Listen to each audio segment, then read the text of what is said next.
কেইবাজনো ল'ৰা অস্ত্ৰ শস্ত্ৰ লৈ মোৰ ঘৰত প্ৰৱেশ কৰিব খোজে।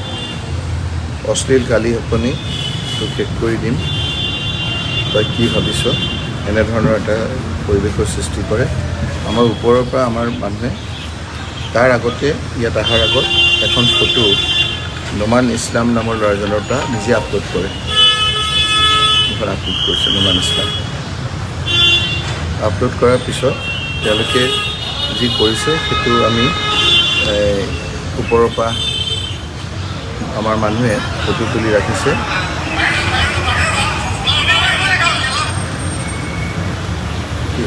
সেইটো নহয় তাৰমানে বেলেগতে কথা।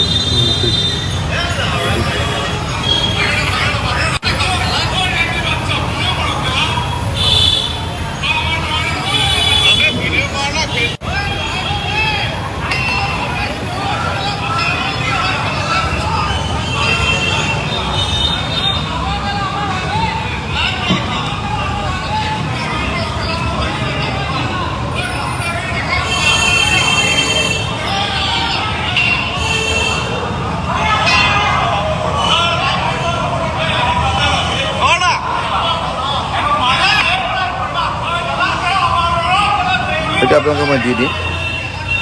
গতিকে কি পৰ্যায় পাইছেগৈ আজি ৰাজনীতি, সেই কথাখিনিকে আপোনালোকক দোহাৰিলোঁ। মই লগে লগে মুখ্যমন্ত্ৰী ডাঙৰীয়াক ৰাতি গোটেইটো আপলোড কৰিছোঁ আৰু এই বিষয়ে কথাখিনি জনাইছোঁ। তেখেতে যাওঁ কি কৰে, তাৰপিছত মই গোটেই কথাখিনি আজি ইলেকশ্যনৰ পিছত গোটেই কথাখিনি ভালকৈ